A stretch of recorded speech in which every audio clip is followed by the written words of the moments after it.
大家好，欢迎来到又一期的视频。大家不要怀疑我最近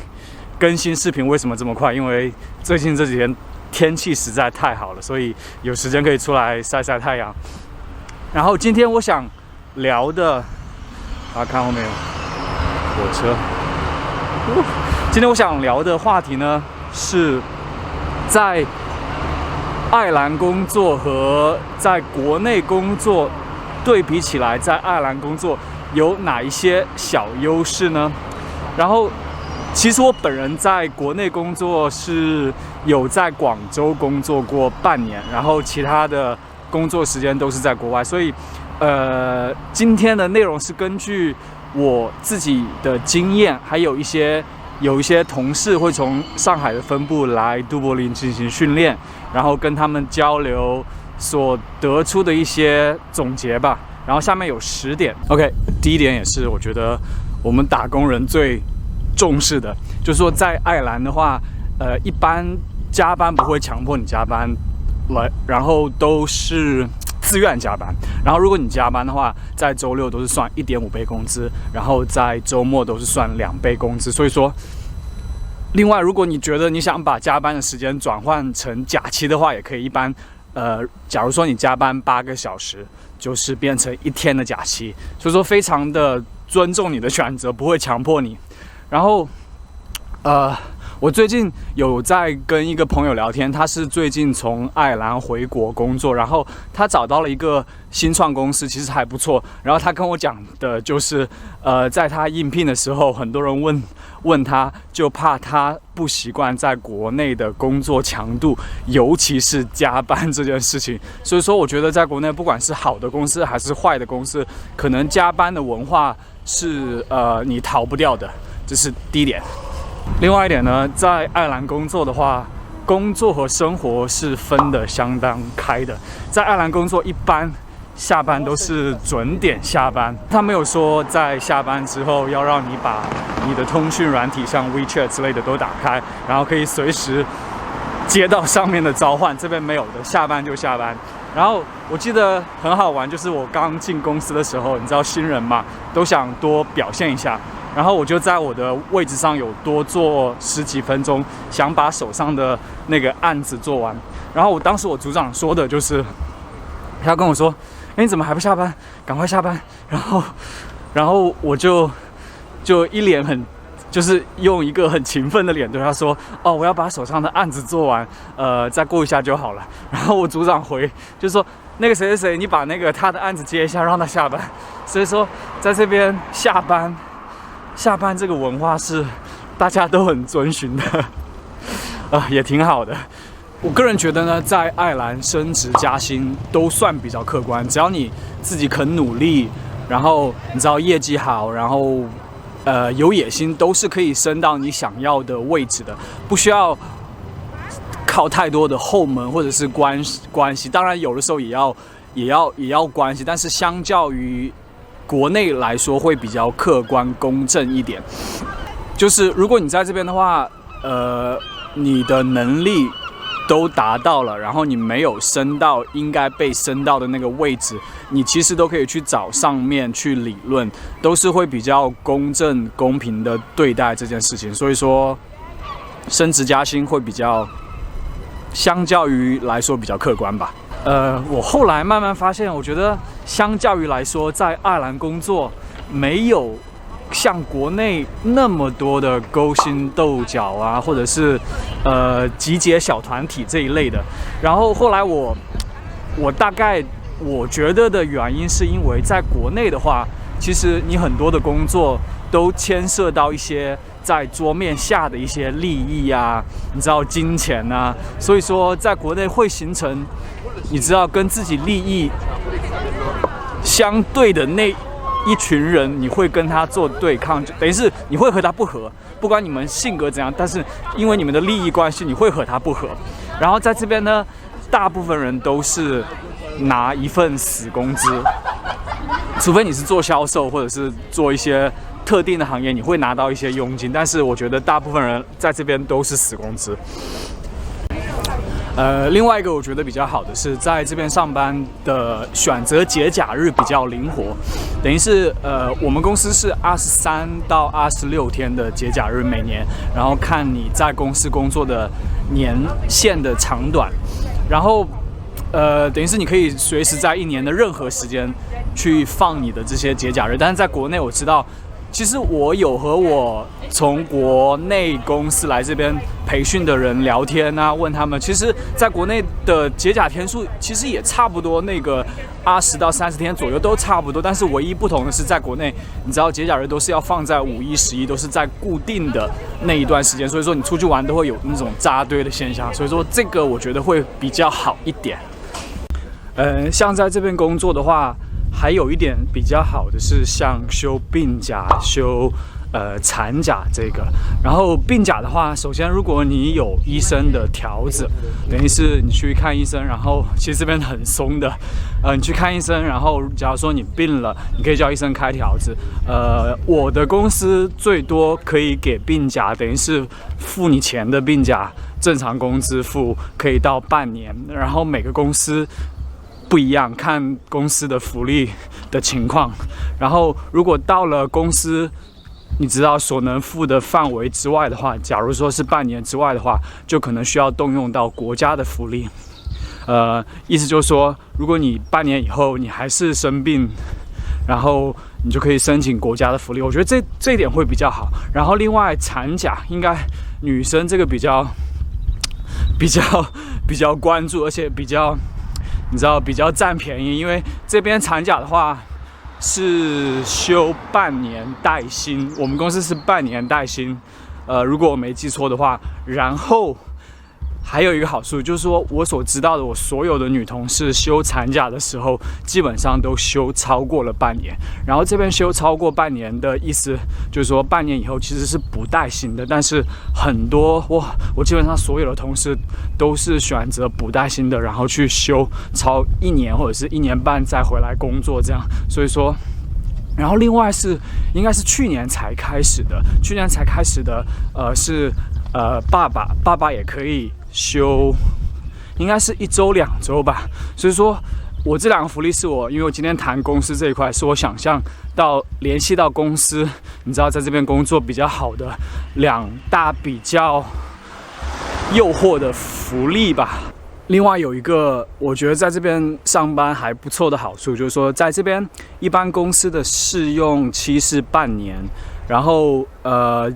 过了半年以后，假如说你没有犯非常重大的错误的话，公司都其实很难开除你，除非你是犯了什么很大的纪律，像种族歧视啊之类的特别大的纪律的话，他才会开除你。如果这边你像我公司有些部门它重组，然后它可能要并到其他的国家去外包，像这种情况，公司把你开除，然后你不是自愿离职的话，公司都会付其实蛮多一部分的遣散费。你像我有一个朋友我知道的，他是在公司工作了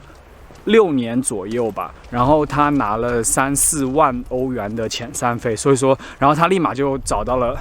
第2份工作，等于是就飞天来的一笔钱，然后他又玩到了，然后你知道又立马找到了工作。所以说我觉得这一点的话，我不知道在国内这个遣散费和这个开除的情况是怎样，但是我觉得这一边会稍稍比较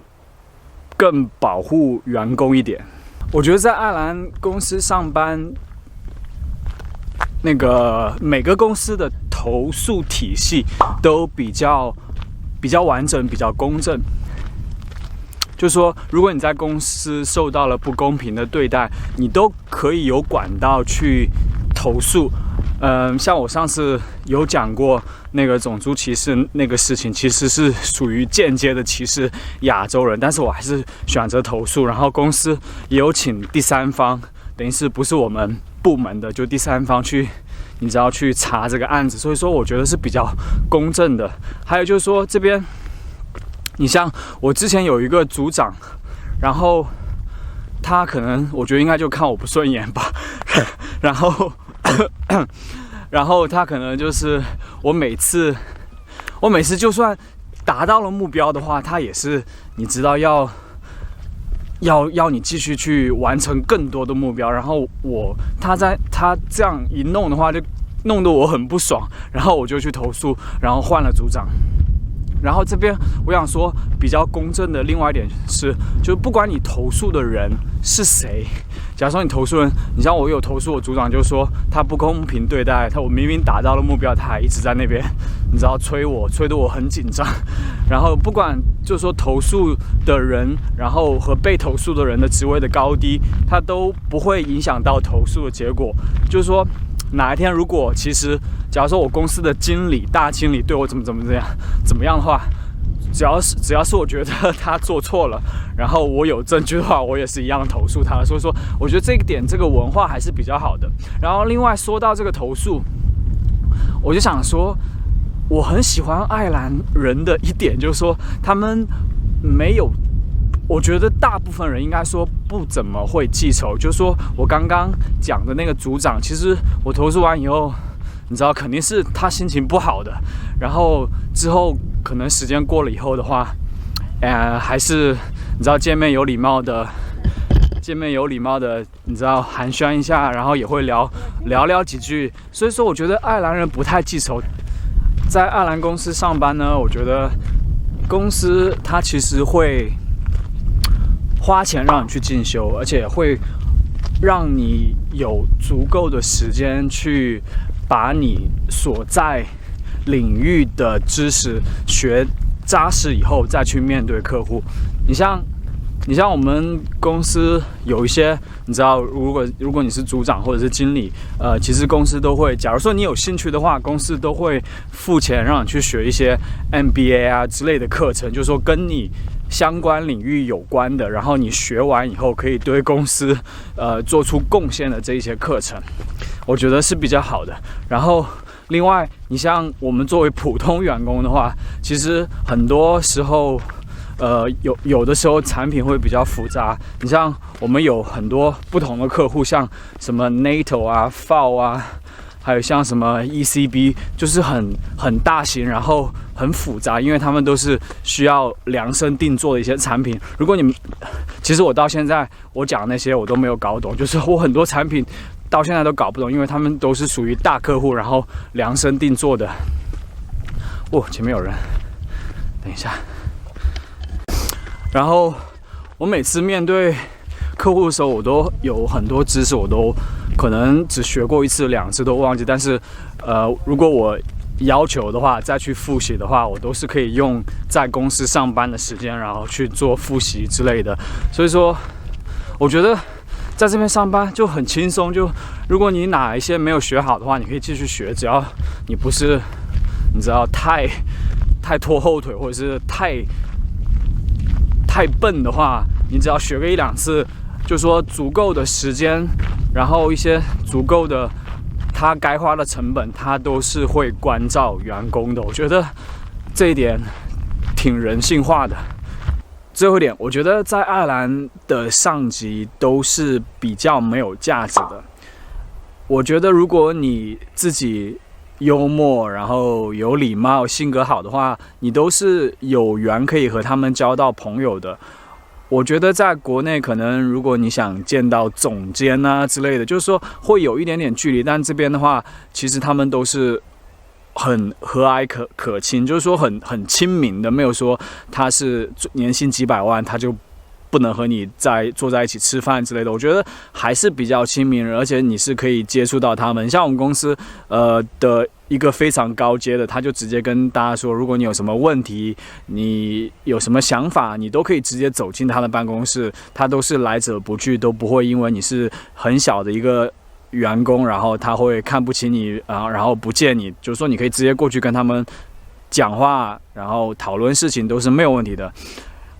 在这边我其实也被练成了一个，应该是被教成了一个你要去表达自己想法的人。我自己也有过1、2次，就是说我应该是有一次升职不满吧，就有跑去总监的办公室有讲我的想法。等于是在这边如果你待久了都会觉得只要你有理由，然后你的理由是你知道是正当合理的，你觉得你的上级，你的第一个上级解决不了你的问题，你都可以去，最好不要了。但是如果是你真的是很不满的话，你都是可以去和他们交流的，但是要想好正确的方法，也不能是蛮冲直撞。但是他给你的这个工作的环境，就让你感觉到有这个的可能性，我觉得很重要。最后呢，我想说，因为我已经太久没有回国了，所以说我的想法会比较滞后一点。我刚刚分享的那个点呢，是我自我感觉，还有就是说和一些你知道，我一些在国内上班的同事朋友所听到的，然后总结出来、分析出来，这边工作可能会稍稍比较有优势的几个点。当然，因为我知道现在国内有很多很好的公司，而且在国内上班的好处很多很多。我觉得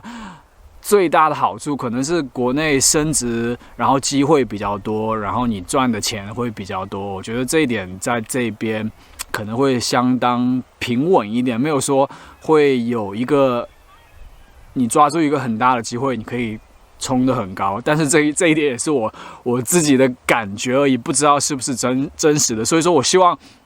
如果你是在国内上班的话，你可以告诉我一下现在在国内上班的一些情况，因为我非常想了解，我是真的非常想了解，因为我其实说实话，我的一个计划是，